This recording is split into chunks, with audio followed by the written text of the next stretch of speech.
नमस्कार।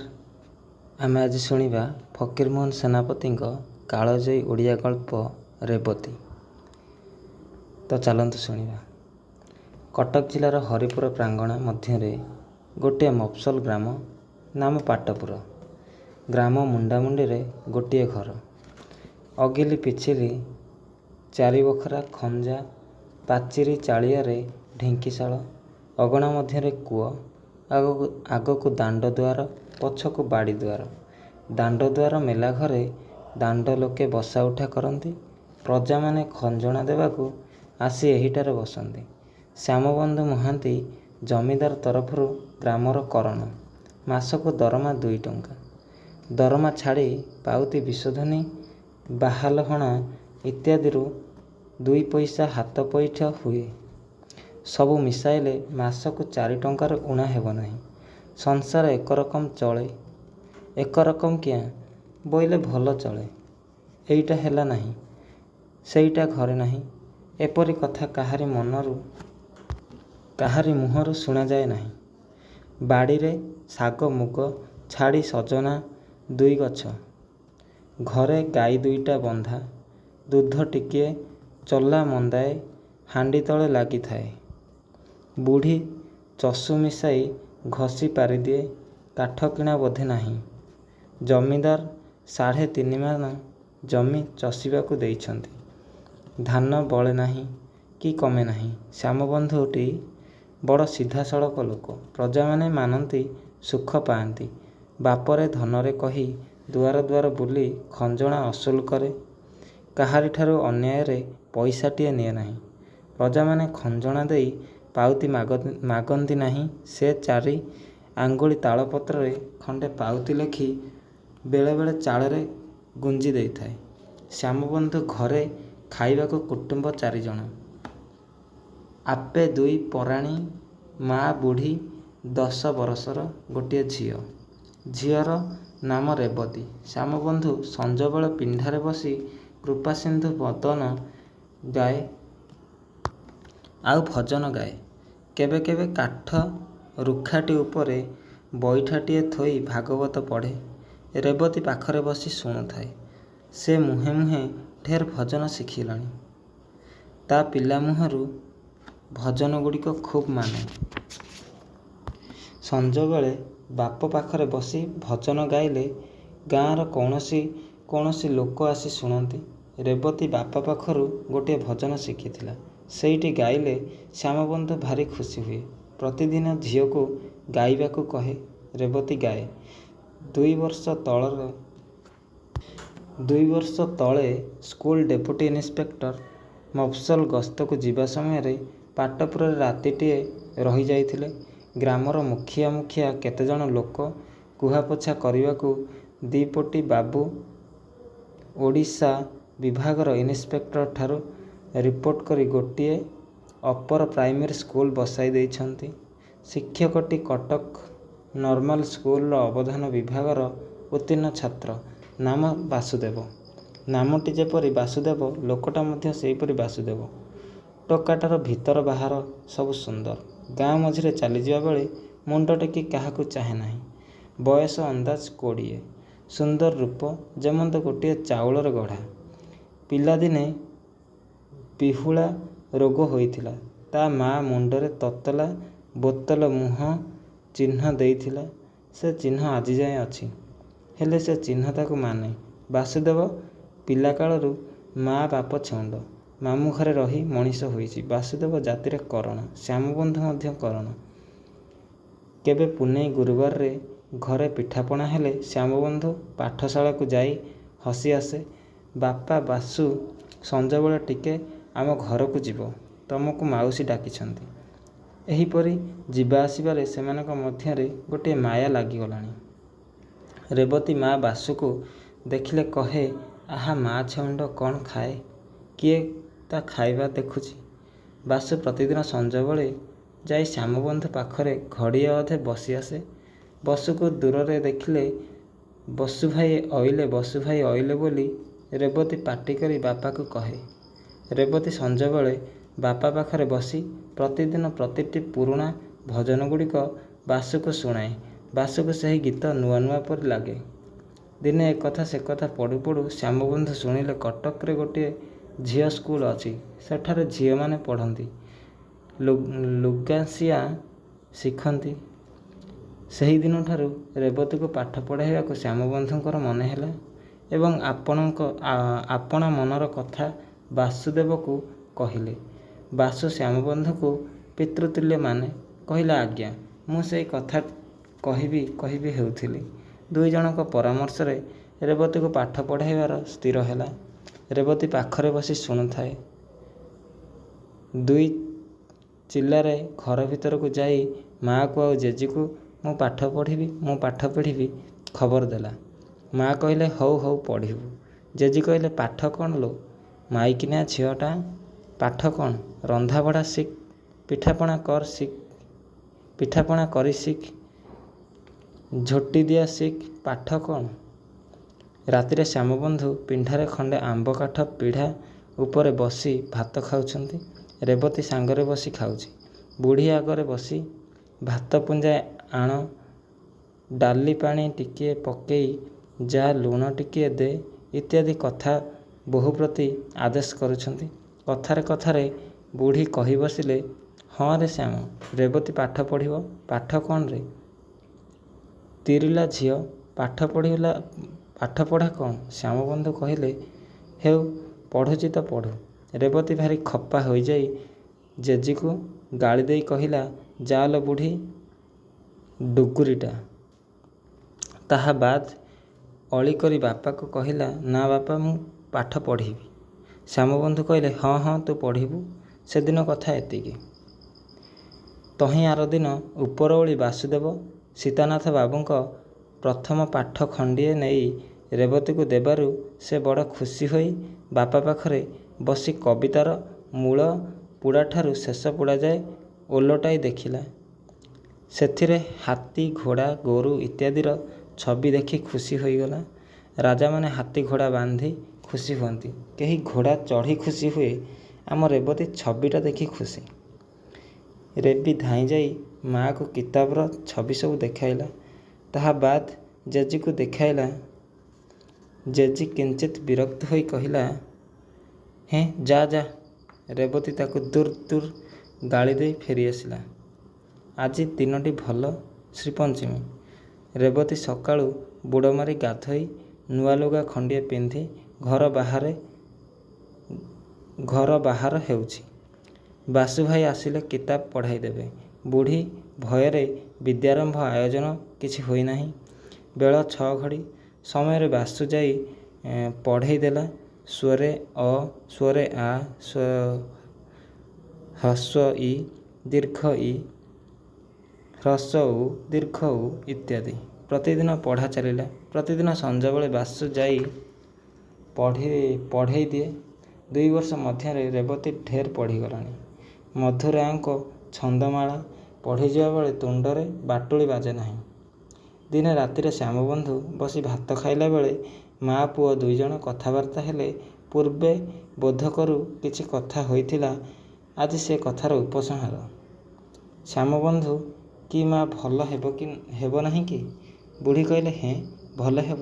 ଜାତି କଥାଟା ବୁଝୁଛୁ ନା ଶ୍ୟାମବନ୍ଧୁ? ମୁଁ ଆଜିଯାଏ କ'ଣ ବୁଝୁଥିଲି? ଭଲ କରଣ, ଗରିବ ପୁଅ ହେଲେ କ'ଣ ହେବ, ଜାତି ଭଲ। ରେବତୀ ପାଖରେ ବସି ଭାତ ଖାଉଥିଲା।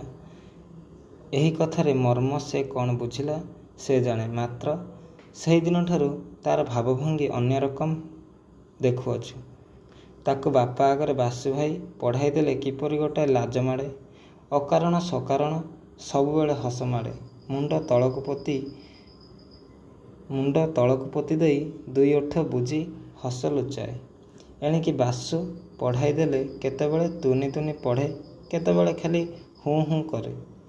ପଢ଼ା ସରିଲେ ପାଟି ବୁଜି ହସି ହସି ଘରକୁ ପଳାଇଯାଏ।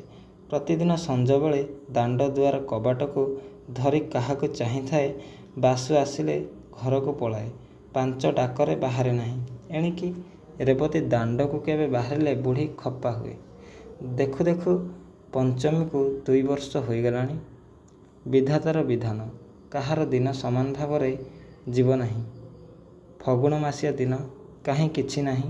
ଅଚାନକ କାହୁଁ ବାଡ଼ି ଆସିଲା।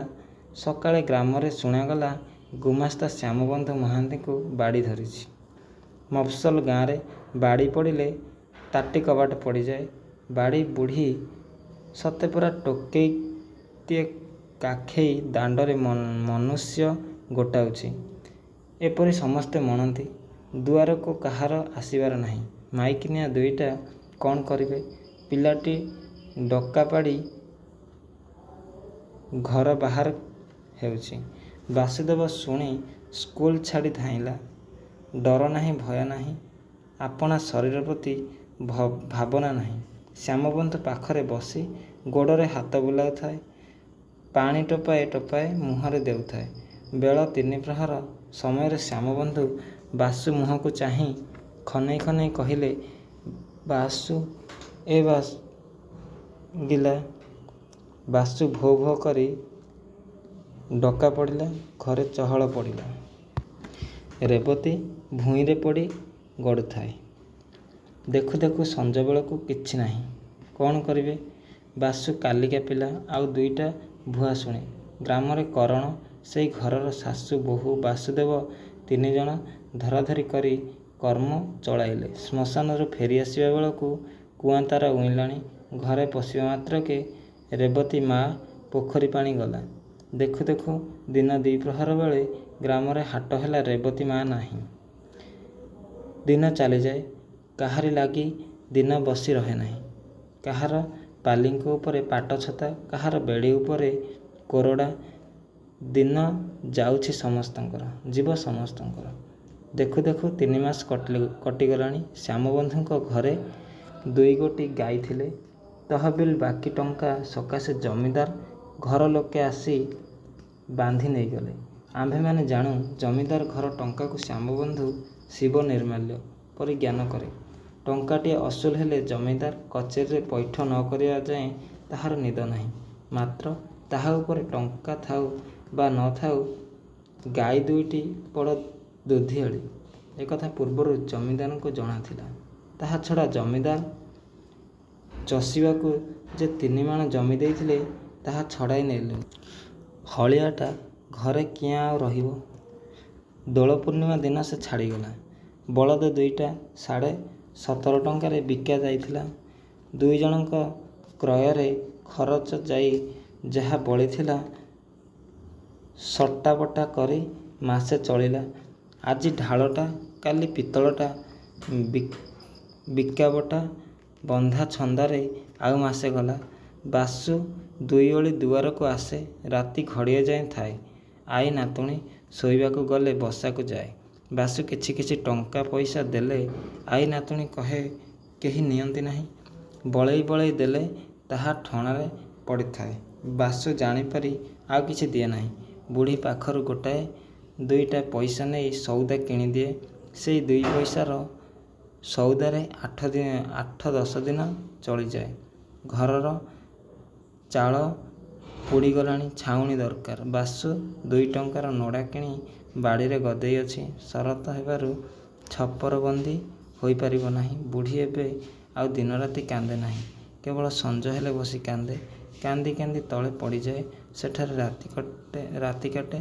ରେବତୀ ଧକେଇ ଧକେଇ ପାଖରେ ପଡ଼ିଯାଏ। ବୁଢ଼ୀ ଆଖିକି ଏବେ ଭଲ ଦିଶୁନାହିଁ। ବାୟାଣୀ ପରି ହୋଇଗଲାଣି। ଏବେ ସେ କାନ୍ଦିବାର ଊଣା କରି ରେବତୀକୁ ଗାଳି ଦେବାକୁ ଆରମ୍ଭ କରିଛି। ଏତେ ଯେ ଦୁଃଖ, ଏତେ ଯେ ଦୁର୍ଦ୍ଦଶା, ସବୁର ମୂଳ କାରଣ ରେବତୀ। ଏହା ସେ ମନ ମଧ୍ୟରେ ସ୍ଥିର ସିଦ୍ଧାନ୍ତ କରିସାରିଲାଣି। ରେବତୀ ପାଠ ପଢ଼ିବାରୁ ପୁଅ ମଲା, ବୋହୂ ମଲା, ହଳିଆ ଛାଡ଼ିଗଲା, ବଳଦ ବିକାଗଲା, ଜମିଦାର ଘର ଗାଈ ବାନ୍ଧି ଘେନିଗଲେ। ରେବତୀ କୁଲକ୍ଷଣୀ, ସେ କୁଢଙ୍ଗୀ, ସେ ଲକ୍ଷ୍ମୀ ଛାଡ଼ି। ବୁଢ଼ୀ ଆଖିକୁ ଯେ ଦିଶୁନାହିଁ, ତାହାର କାରଣ ରେବତୀ ପାଠପଢ଼ା। ବୁଢ଼ୀ ଗାଳି ଦେବା ବେଳେ ରେବତୀ ଆଖିରୁ 2 ଧାର ଲୁହ ବହିଯାଉଥାଏ। ଡରରେ ବୁଢ଼ୀ ପାଖରେ ଛିଡ଼ା ହୋଇପାରେ ନାହିଁ। ବାଡ଼ି ଦୁଆରେ ନୋହିଲେ ଘର କୋଣରେ ମୁହଁ ଘୋଡ଼େଇ କାଠଟି ପରି ବସିଥାଏ। ବାସୁ ମଧ୍ୟ ଦୋଷୀ। କାରଣ ରେବତୀ ତ ଏତେ ଦିନ ଯାଏଁ ପଢ଼ି ନ ଥିଲା। ସେ ଆସି ପଢ଼ାଇ ଦେଲା। ମାତ୍ର ବୁଢ଼ୀ ବାସୁକୁ କିଛି କହିପାରେ ନାହିଁ। ବାସୁ ନହେଲେ ଘର ଦଣ୍ଡେ ଅଚଳ। ପୁଣି ଜମିଦାର ଘର ଲୁଟ୍ ଛାଡ଼ି ନାହିଁ। ରେବତୀ ଆଉ ଏଣିକି ସେହି ନୀଳାମୟ ପ୍ରତିମା ନୁହେଁ। ତାହା ପାଟି ଆଉ କେହି ଶୁଣି ନାହିଁ। ବାପା ମା' ଗଲାଦିନୁ ତାକୁ ଦାଣ୍ଡ ଦୁଆରେ ଆଉ କେହି ଦେଖି ନାହିଁ। କେତେଦିନ ଯାଏ ଭୋ ଭୋ କରି ଡାକ ପାରୁଥିଲା। ଏବେ ଆଉ ପାଟି କରି କାନ୍ଦେ ନାହିଁ। ମାତ୍ର ଦିବାରାତ୍ର ତାହାର ବଡ଼ ବଡ଼ ଆଖି ଦୁଇଟା ସାନ ସାନ ନୀଳକଇଁ ପରି ପାଣିରେ ଢଳ ଢଳ ହେଉଥାଏ। ତାହାର କ୍ଷୁଦ୍ର ପ୍ରାଣ, ତହିଁରୁ ଅତି କ୍ଷୁଦ୍ର ମନଟି ଏକାବେଳକେ ଭାଙ୍ଗି ଯାଇଛି। ତା ପକ୍ଷରେ ବର୍ତ୍ତମାନ ଦିନରାତି ସମାନ। ବାପା ମା' ମରିଯାଇଛନ୍ତି, ଆଉ ସେମାନେ ଆସିବେ ନାହିଁ ଏକଥା ସେ ବିଶ୍ୱାସ କରିପାରୁ ନାହିଁ। ପେଟରେ ଭୋକ ନାହିଁ, ଆଖିରେ ନିଦ ନାହିଁ। ଦିବାନିଶି ଅନୁକ୍ଷଣ ପିତାମାତା ଧ୍ୟାନ। ଜେଜେମା ଡରରେ ଖାଇବାକୁ ବସେ। ଭୂମିରେ ପ୍ରାୟ ଉଠେ ନାହିଁ। ଦେହରେ ହାଡ଼ଚର୍ମ ଦୁଇଖଣ୍ଡ ଧୁଡ଼୍ ଧୁଡ଼୍ ହେଉଛି। କେବଳ ବାସୁଦେବ ଘରକୁ ଆସିଲେ ଉଠି ବସେ। ବଡ଼ ବଡ଼ ଆଖି ଦୁଇଟାରେ ଜଳ ଜଳ କରି ବାସୁକୁ ଚାହିଁଥାଏ। ବାସୁ ଅନେଇଲେ ସାନ ନିଃଶ୍ୱାସଟାଏ ପକାଇ ମୁଣ୍ଡ ପୋତିଦିଏ। ଶ୍ୟାମବନ୍ଧୁ ମରିବାର ଆଜକୁ ହାତଗଣତିରେ 5 ମାସ। ଜ୍ୟେଷ୍ଠ ମାସିଆ ଦିନ। ଠିକ୍ ଦିନ ଦ୍ୱିପ୍ରହର ବେଳେ ବାସୁ ଦୁଆରେ ଡାକିଲା। ଏତେବେଳେ ସେ କୌଣସି ଦିନ ଆସେ ନାହିଁ। ବୁଢ଼ୀ କୁନ୍ଥେଇ କୁନ୍ଥେଇ ଯାଇ ଦୁଆର ଫିଟାଇ ଦେଲା। ବାସୁ କହିଲା, ଜେଜେମା, ଦୀପଟି ଇନ୍ସପେକ୍ଟର ହରିହରପୁର ଥାନାରେ ବସି ପାଠଶାଳା ପିଲାମାନଙ୍କୁ ପାଠ ପଚାରିବେ। ସବୁ ସ୍କୁଲର ପିଲାମାନେ ଯିବେ। ମୋ ପାଖକୁ ଚିଠି ଆସିଛି। ମୁଁ ପିଲାଙ୍କୁ ନେଇ କାଲି ସକାଳେ ଯିବି। 5 ଦିନ ଲାଗିବ। ରେବତୀ କବାଟ କଣରେ ଛିଡ଼ା ହୋଇ ଶୁଣୁଥିଲା। ଲଥ୍ କରି ବସି ପଡ଼ିଲା। ଭାଗ୍ୟୋ କବାଟ ଧରିଥିଲା, ନୋହିଲେ ପଡ଼ି ଯାଇଥାନ୍ତା। ବାସୁ 5 ଦିନ ସକାଶେ ଚାଉଳ, ଲୁଣ, ତେଲ, ବାଇଗଣ କିଣି ଆଣି ଆଗରେ ଥୋଇଦେଇ ବୁଢ଼ୀକୁ ଜୁହାରଟାଏ ହୋଇ ଶନିବାର ମୁହଁ ସଞ୍ଜବେଳେ ବାହାରିଲା। ବୁଢ଼ୀ କହିଲା, ବାପ, ଖରାରେ ବୁଲିବୁ ନାହିଁ। ଦେହପା ଚାହିଁବୁ, ବେଳରେ 2ଟା ତୁଣ୍ଡରେ ଦେବୁ। ଏହା କହି ନିଃଶ୍ୱାସଟା ପକାଇଲା। ରେବତୀ ଏକଧ୍ୟାନରେ ବାସୁକୁ ଚାହିଁଥାଏ। ଆଜିକା ଚାହାଣି ଅନ୍ୟ ରକମ। ଆଗେ ବାସୁକୁ ଚାହିଁଲେ ମୁଣ୍ଡ ତଳକୁ ପୋତି ଦେଉଥିଲା। ଆଜି ସେ ଭାବ ନାହିଁ। ଆଜି ଚାରିଚକ୍ଷୁର ମିଳନ। ଆଖି ଫେରାଇବାକୁ କାହାରି ଆୟତ୍ତ ନାହିଁ। ବାସୁ ଚାଲିଗଲାଣି। ଆଉ ଦିନ ନାହିଁ। ଘର ବାହାର ଅନ୍ଧାର ପୂରିଗଲାଣି। ରେବତୀ ଯେପରି ଚାହିଁଥିଲା ସେହିପରି ଚାହିଁଅଛି। ବୁଢ଼ୀ ଡାକିବାରୁ ତାହାର ଚେତନା ହେଲା ଘର ବାହାର ସମସ୍ତ ଅନ୍ଧକାରମୟ। ରେବତୀ ବସି ଦିନ ଶୁଣୁଛି। ଆଜି 6 ଦିନ। ବାପା ମା' ଗଲାଦିନୁ ଦାଣ୍ଡ ଦୁଆର ଦେଖି ନ ଥିଲା। ଆଜି ସକାଳୁ ଦାଣ୍ଡ ଦୁଆରେ 2 ଥର ମୁହଁ ମାରି ଗଲାଣି। ବେଳ ଅନ୍ଦାଜ 6 ଘଡ଼ି। ହରିହରପୁର ସ୍କୁଲ ପିଲାମାନେ ଫେରିଆସିବା ମାତ୍ରେ ଲୋକେ ବୋଲାବୋଲି ହେଲେ। ହରିହରପୁରରୁ ଫେରିଆସିବା ସମୟରେ ଗୋପାଳପୁରର ବରଗଛ ମୂଳରେ ପଣ୍ଡିତଙ୍କୁ ବାଡ଼ି ଧଇଲା। 4 ଥର ପୋଖରୀ ପାଣି ହେଲା। ଅଧରାତିରେ ଚାଲିଗଲେ। ଗ୍ରାମ ଲୋକମାନେ ହାୟ ହାୟ କଲେ। ପୁଅ ଝିଅ, ମା' ମାଇକିନାମାନେ ପାଟି କରି କାନ୍ଦି ପକାଇଲେ। କେହି କହିଲା, ଆହା କି ରୂପରେ, କେହି କହିଲା କି ଧୀରରେ, କେହି କହିଲା ଦାଣ୍ଡରେ ଚାଲିଯାଉଥିବ ଯେ ମାଛିଟିକି ମ କହିବ ନାହିଁ। ରେବତୀ ଶୁଣିଲା, ବୁଢ଼ୀ ଶୁଣିଲା। ବୁଢ଼ୀ କାନ୍ଦି କାନ୍ଦି ତାହା କଣ୍ଠରୋଧ ହୋଇଗଲା। ଆଉ କାନ୍ଦି ପାରିଲା ନାହିଁ। ଶେଷରେ ଉଠି କହିଲା, ଆହା ବାପ, ବିଦେଶକୁ ଆସି ଆପଣା ବୁଦ୍ଧିରେ ପ୍ରାଣ ହରେଇଲୁ ରେ। ଅର୍ଥାତ୍ ସେ ଦୁର୍ବୁଦ୍ଧି କରି ରେବତୀକୁ ପାଠ ପଢ଼ାଇବାରୁ ମରିଗଲା। ନୋହିଲେ କେବେ ମରି ନ ଥାନ୍ତା। ଶୁଣିଲା ବେଳୁ ରେବତୀ ଯାଇ ଘରେ ପଡ଼ିଛି। ସୋର ଶବ୍ଦ ନାହିଁ। ସେଦିନ ଗଲା। ତହିଁ ଆରଦିନ ସକାଳେ ବୁଢ଼ୀ ରେବତୀକୁ ପାଖରେ ନ ଦେଖି ପାଟି କରି ଡାକିଲା, ଲୋ ରେବତୀ, ଲୋ ରେବି, ଲୋ ନିଆଁ, ଲୋ ଚୁଲି। ବୁଢ଼ୀ ବାୟାଣୀ ପରି ହୋଇଗଲାଣି। କାନ୍ଦ ବୋବାଳି ନାହିଁ। କେବଳ ରାଗରେ ଦିନରାତି ରେବତୀକୁ ଗାଳି। ପଡ଼ିଶା ଲୋକେ, ଦାଣ୍ଡଗଲା ଲୋକେ ଯେତେବେଳେ ଇଚ୍ଛା ସେତେବେଳେ ଶୁଣୁଛନ୍ତି, ଲୋ ରେବତୀ, ଲୋ ରେବି, ଲୋ ନିଆଁ, ଲୋ ଚୁଲି। ବୁଢ଼ୀ ଆଖିକୁ ଦିଶୁନାହିଁ। ଅଣ୍ଡାଳି ଅଣ୍ଡାଳି ଯାଇ ରେବତୀକୁ ପାଇଲା। ଡାକିଲା, ଜବାବ ନ ପାଇ ତା ଦେହରେ ହାତ ବୁଲାଇ ଦେଖିଲା, ଭାରି ଜର। ଦେହରୁ ନିଆଁ ବାହାରୁଛି। ଜ୍ଞାନ ନାହିଁ। ବୁଢ଼ୀ ଢେର ବେଳ ଯାଏ ବସି କ'ଣ ପାଞ୍ଚିଲା। କ'ଣ କରିବ? କାହାକୁ ଡାକିବ? ମନ ଭିତରେ ଜଗତ ସଂସାର ଖୋଜିଲା, ପାଖରେ କାହାକୁ ଦେଖିଲା ନାହିଁ। କିଛି ସ୍ଥିର କରି ନ ପାରି ଖପା ହୋଇ କହିଲା, ଯାହା ଆପଣା କିଆଁ ତହିଁକି ଇଲାଜ କିଆଁ? ଅର୍ଥାତ୍ ତୁ ପାଠ ପଢ଼ିବାରୁ ଜ୍ୱର ହେଲା, ମୁଁ କ'ଣ କରିବି? ରେବତୀ ମାଟିରେ ଲାଗିଯାଇଛି, ଆଖି ଫିଟାଉ ନାହିଁ। ଡାକିଲେ ଉତ୍ତର ନାହିଁ, ଉଁ ଚୁଁ କହିବାକୁ ମଧ୍ୟ ନାହିଁ। ଆଜି 6 ଦିନ ହେଲା ରେବତୀ ସକାଳୁ 2-4 ଥର ପାଟି କଲାଣି। ବୁଢ଼ୀ ପାଟି ଶୁଣି ପାଖକୁ ଗଲା, ଦେହରେ ହାତ ବୁଲାଇ ଦେଖିଲା ଗୋଡ଼ ହାତ ଶୀତଳ। ଡାକିଲେ ହୁଁ ଚୁଁ ଜବାବ ଦେଲା। କଟମଟ କରି ମୁହଁକୁ ଚାହିଁଅଛି। କିଛି ନ ପଚାରିଲେ ମଧ୍ୟ କେତେ କଥା କହି ପକାଉଛି। କୌଣସି କବିରାଜ ଦେଖିଲେ ତୃଷ୍ଣା ଦାହ ପ୍ରଳାପଶ୍ଚ ଇତ୍ୟାଦି ଶ୍ଲୋକ ପଢ଼ି କହନ୍ତେ ସନ୍ନିପାତସ୍ୟ ଲକ୍ଷଣମ୍। ମାତ୍ର ବୁଢ଼ୀ କିଛି ଖୁସି ହେଲା। ଦେହରେ ତାତି ନାହିଁ। କଥା କହୁ ନଥିଲା, ପାଟି ଫିଟାଇଲାଣି। ଚାହୁଁ ନଥିଲା, ଆଖି ଫିଟାଇଲାଣି। ପାଣି ପିଇବାକୁ ମାଗିଲାଣି। 6 ଦିନ ହେଲା ଜିଭରେ ପାଣି ଟୋପାଏ ବାଜି ନାହିଁ। 4ଟା ପଥି ପେଟରେ ପଡ଼ିଲା। ଝିଅଟା ଉଠି ବସିବ। ତୁ ଶୋଇଥା, ମୁଁ 4ଟା ପଥି ରାନ୍ଧି ଆଣେ। ଏହା କହି ବୁଢ଼ୀ ବାହାରକୁ ବାହାରି ଆସିଲା। ପଥି ରାନ୍ଧିବ କ'ଣ? ଘରେ ପାଛିଆ କୁଣ୍ଢେଇ ହାଣ୍ଡି ଆଟିକା ସବୁ ଖୋଜିଲା, ମୁଠାଏ ଚାଉଳ ନାହିଁ। ନିଶ୍ୱାସଟାଏ ପକେଇ ଘରେ ବସିଲା। ବାସୁ 5 ଦିନକୁ ଚାଉଳ ଡାଲି କିଣିଦେଇ ଯାଇଥିଲା। ସେଥିରେ 10 ଦିନ କିଆଁ ଚଳିଗଲା। ବୁଢ଼ୀର ଦୃଷ୍ଟିଶକ୍ତି ଥିଲେ ବୁଝିପାରନ୍ତା। ବସି ବିଚାର କଲେ ବୁଦ୍ଧି ଦିଶେ। ଘରେ କଂସା ବାସନ କିଛି ନାହିଁ। ହାତରେ ଗୋଟିଏ କଣା ଢାଳ ପଡ଼ିଲା। ସେଇଟା ଧରି ହରିସାହୁ ଦୋକାନକୁ ବାହାରିଗଲା। ହରିସାହୁ ବୁଢ଼ୀ ହାତର ଢାଳଟା ଦେଖି ଅର୍ଥଟା ବେଶ୍ ବୁଝିଗଲା। ବୁଢ଼ୀ ଆପଣାର ଅଭିପ୍ରାୟ ଜଣାଇବାରୁ ହରି ଢାଳଟା ହାତରେ ଧରି ଚାରିପାଖ ଦେଖି କହିଲା, ନାଇଁ, ମୋ ଘରେ ଚାଉଳ ନାହିଁ। ଆଉ ଏହି କଣା ଢାଳଟି ରଖି କିଏ ଚାଉଳ ଦେବ? ହରି ଘରେ ଯେ ଚାଉଳ ନ ଥିଲା ତାହା ନୁହେଁ, ଦେବାକୁ ମଧ୍ୟ ଇଚ୍ଛା, ତେବେ ଶସ୍ତାରେ ନେବା କଥା। ଚାଉଳ ନ ଥିବାର ଶୁଣି ବୁଢ଼ୀ ମୁଣ୍ଡରେ ତ ବଜ୍ର ପଡ଼ିଲା। କ'ଣ କରିବ? ଝିଅଟା ଜ୍ୱରରୁ ଉଠୁଛି, ତା ମୁହଁରେ କ'ଣ ଦେବି? ଘଡ଼ିଏ ବସିଗଲା। ବେଳ ବୁଡ଼ି ଆସିଲାଣି।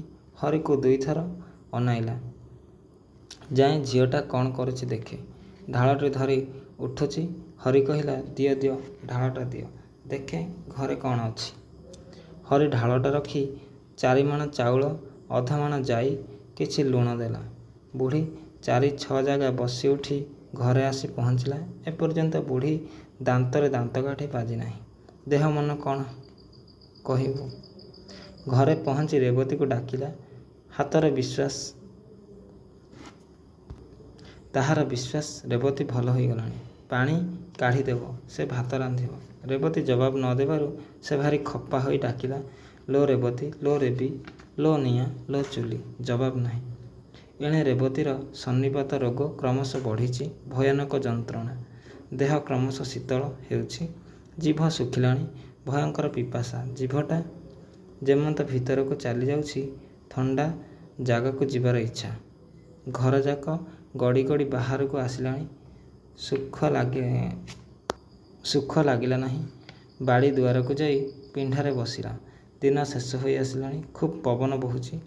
ବାଡ଼କୁ ଆଉଜି ବସିଲା। ବାଡ଼ିଯାକ ଅନାଇଲା। ବାପା ଗଲା ବରଷ ଏହି କଦଳୀ ଲଗାଇଥିଲେ। ଭଣ୍ଡା ବାହାରିଲାଣି। 2 ବର୍ଷ ତଳେ ମା ଗୋଟିଏ ପିଜୁଳି ଗଛ ବାଡ଼ିରେ ରୋଇଥିଲେ। ରେବତୀ ଧାଇଁ ଧାଇଁ କୂଅରୁ ଢାଳେ ପାଣି ସେ ଗଛରେ ଦେଇଥିଲା। ସେ ଗଛ କେଡ଼େଟାଏ ହେଲାଣି, ଫୁଲ ଧରିଲାଣି। ସେ ଗଛ ଦେଖି ମା ମନରେ ପଡ଼ିଲେ। ସଞ୍ଜ ଗଡ଼ିଲାଣି। ଗଛମୂଳ ଡାଳ ଉଢାଳରୁ ଅନ୍ଧାରଗୁଡ଼ାକ ବାହାରି ବାଡ଼ି ପୂରିଗଲାଣି। ଆଉ କିଛି ଦିଶୁନାହିଁ। ଆକାଶକୁ ଚାହିଁଲା। ପହରିକିଆ ତାରାଟିଏ ଧକ୍ ଧକ୍ ହୋଇ କିରଣ ବାହାରୁଛି। ଏକ ଧ୍ୟାନରେ ରେବତୀ ସେଇ ତାରାକୁ ଚାହିଁଅଛି। ଆଖିରେ ଆଉ ପଲକ ପଡ଼ୁନାହିଁ। ତାରାର ଆକାର କ୍ରମଶଃ ବଢ଼ିଯାଉଛି। ଚକ୍ର ପରି ଆକାର ହୋଇଗଲାଣି। ଆହୁରି ବୃଦ୍ଧି କ୍ରମଶଃ ଉଜ୍ଜ୍ୱଳ। ଏହା ଏକି ମୂର୍ତ୍ତି ତାରା ମଧ୍ୟରେ ଶାନ୍ତିଦାୟିନୀ ପ୍ରେମମୟୀ ଆନନ୍ଦମୟୀ ମାତାଙ୍କର ଅଭୟ ମୂର୍ତ୍ତି ବସି ସ୍ନେହରେ କୋଳକୁ ନେବା ସକାଶେ ଡାକୁଛନ୍ତି। ମା ଦୁଇ ଗୋଟି କିରଣ ହସ୍ତ ବଢ଼ାଇ ଦେଲେ। ସେହି କିରଣ ଦିଓଟି ଆସି ଦୁଇ ବକ୍ଷ ସ୍ପର୍ଶ କରି ହୃଦୟରେ ପ୍ରବେଶ କଲା। ସେହି ଅନ୍ଧକାର ମଧ୍ୟରେ ଆଉ କୌଣସି ଶବ୍ଦ ନାହିଁ, କେବଳ ନିଶ୍ୱାସ ଶବ୍ଦ। କ୍ରମଶଃ ପ୍ରବଳ, ଖୁବ୍ ଦୀର୍ଘ ନିଶ୍ୱାସ। ଶେଷରେ ମା ମା ଦୁଇଥର ଅସ୍ପଷ୍ଟ ଡାକ ଶୁଭିଲା। ବାଡ଼ି ନିସ୍ତବ୍ଧ, ନୀରବ। ଏଣେ ବୁଢ଼ୀ ଘୁଷୁରି ଘୁଷୁରି ଯାଇ ରେବତୀ ଶୋଇବା ଜାଗା ଦେଖିଲା। କେହି ନାହିଁ। ଘରଯାକ ବାହାର ଅଗଣା, ଢେଙ୍କି ତଳ, ଢେଙ୍କି ଲାଞ୍ଜି ନାହିଁ, କାହିଁ ନାହିଁ। ମନେକଲା ଜର ଭଲ ହୋଇଗଲାଣି, ବାଡ଼ିରେ ବୁଲୁଥିବ ସେହି ଡାକ, ଲୋ ରେବତୀ, ଲୋ ରେବି, ଲୋ ନିଆଁ, ଲୋ ଚୁଲି। ବାଡ଼ି ଦୁଆରକୁ ଗଲା। ଅଣ୍ଡାଳି ଅଣ୍ଡାଳି ପିଣ୍ଡାକୁ ଉଠିଲା। ପିଣ୍ଡାଟା ଭୂମିଠାରୁ 2 ହାତ ଉଚ୍ଚ, ହାତେ ଚଉଡ଼ା। ମଲା, ତୁ ଏଇଠି ବସିଛୁ? ଦେହରେ ହାତ ଦେଇ ବୁଢ଼ୀ ପ୍ରଥମେ ଚମକି ପଡ଼ିଲା। ଆଉ ଥରେ ଭଲ କରି ଗୋଡ଼ଠାରୁ ମୁଣ୍ଡ ଯାକେ ହାତ ବୁଲାଇଲା। ନାକରେ ହାତ ଦେଇ ଗୋଟିଏ ଉତ୍କଟ ଶବ୍ଦ କଲା। ସଙ୍ଗେ ସଙ୍ଗେ ପିଣ୍ଡା ତଳେ ଦୁଲଦାଲ ଶବ୍ଦ। ଶ୍ୟାମବନ୍ଧୁ ମହାନ୍ତି ଘରର କୌଣସି ପ୍ରାଣକୁ ଜଗତରେ ଆଉ କେହି ଦେଖି ନାହାନ୍ତି। ପଡ଼ୋଶୀମାନେ ରାତି ପ୍ରହରକ ସମୟରେ ଶେଷ ଶବ୍ଦ ଶୁଣିଥିଲେ, ଲୋ ରେବତୀ, ଲୋ ରେବି, ଲୋ ନିଆଁ, ଲୋ ଚୁଲି।